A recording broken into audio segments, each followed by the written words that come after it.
told us maintenance shaft 47 hadn't been entered in 12 years. A collapsed sector, low priority power lines, and ancient ventilation grids that didn't matter anymore. But when the outer sensors started flickering, when the whole west section started drawing phantom power, it became our problem. I remember the smell when the bulkhead doors opened. Metal and dust, mixed with something damp and wrong, like a machine that had been breathing too long. There were 4 of us on the team. Torres, a short, scruffy guy with a big heart. Hallie, a taller woman, stronger than most guys I know. Beckett, our foreman, who's always on his high horse. And me, David, the old workhorse of the group. We'd worked together long enough to make fun during the boring jobs, but this one had us all silent. And the silence down there felt heavy. Shaft 47 stretched like a throat into the deep, older than the facility above. The walls were made of prefab concrete slabs covered in rusted conduits and corroded light strips. Every 50 meters, another emergency light flickered on as we moved. The power grid was still alive somehow, humming through the cables like a pulse. Beckett whistled to test the echo. It came back wrong, like something else had joined it halfway and sent it back distorted. Torres muttered, "Old tunnels do that." But he looked over his shoulder all the same. We reached the first junction about 40 minutes in. The grid map said there should be 2 paths, A and B. But there was a third, a narrow tunnel that wasn't on record. No lights, no air movement, just a black slit leading deeper.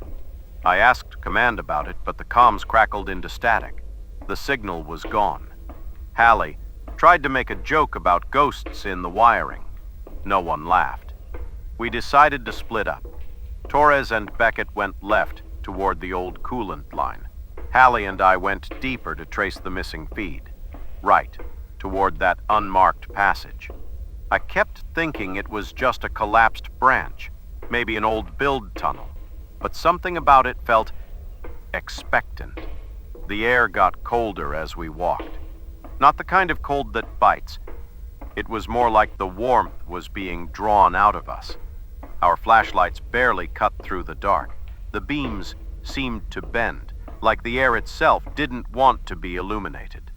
Hallie stopped suddenly. She said, "There's something dripping."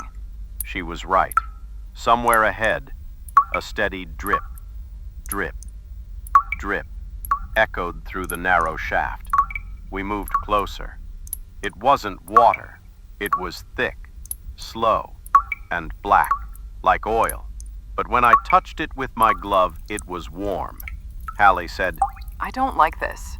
I didn't either. We marked the point with a beacon and turned back. That's when we heard it, the clang of metal echoing from where we'd come. At first I thought it was Beckett or Torres returning, but it wasn't footsteps. It was scraping, something dragging along the wall, slow and deliberate. We turned off our lights, sat in darkness. I could hear Hallie's breathing, fast, shallow, and beneath it, something else. Something breathing with us. The scraping stopped. A long silence followed, then a faint sound, a whisper, so soft it could have been air, but it said my name. David. That's when I grabbed Hallie's arm and ran. We didn't speak until the main corridor lights reappeared, and even then, neither of us said what we both heard. When we reached Torres and Beckett, they looked pale. Torres was shaking. They'd found something too. Beckett said, "There was something in the darkness.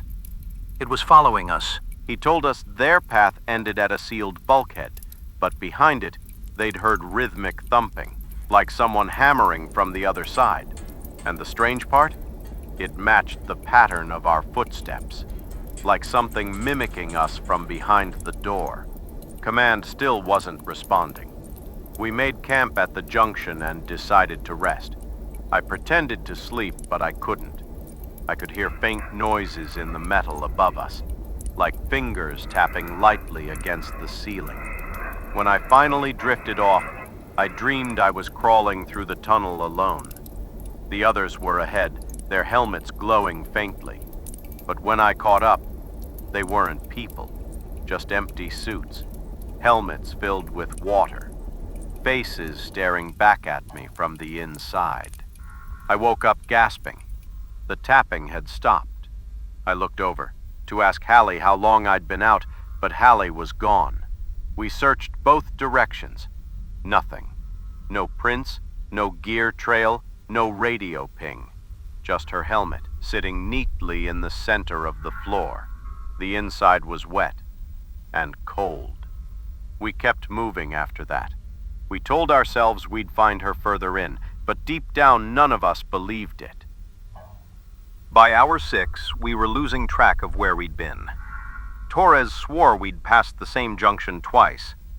Beckett started muttering to himself, saying he could hear Haley's voice calling his name through the walls. Then came the hum. It started low, almost electrical, but it grew louder until it felt like the whole shaft was vibrating. I saw lights flickering down the hall, red and white, shifting like a heartbeat. We moved toward it. We shouldn't have. It led us into a massive maintenance chamber, rows of rusted machinery and ancient control consoles half buried in dust. At the far end, a massive generator was still running, and something was standing beside it. I can't say what it looked like. The light stuttered too much, but I saw movement, like a person made of shadow, arms too long, face too still. Torres whispered, "That's not Haley," and then it turned toward us. The lights died. I don't know how long we ran. I only remember the sound of Torres screaming and Beckett yelling his name until his voice cracked. Something moved behind us the whole time, matching our pace, dragging its hands along the walls. By the time I reached the access ladder, I was alone. The shaft was cold and silent again. The hum was gone. I climbed until my arms burned, until I found the hatch that led to upper maintenance. When I opened it, the light blinded me. I thought I was safe, but then the door shut behind me on its own. And for just a moment, I heard something on the other side. Breathing. Slow. Close. Like it was waiting. Something was watching me in the darkness, but for some reason, it let me go. They never found Torres, Haley, or Beckett. Command said my audio logs were corrupted, that I must have been hallucinating from stress and CO2 buildup. But when I played back the recording from my helmet mic, there was one clear sound in the static. A voice, whispering my name. David. And then, something breathing right next to the mic. I haven't slept since. Sometimes when the facility goes quiet at night, I can still hear it tapping in the pipes, like it's still down there, waiting for me to come back. Maybe I never left.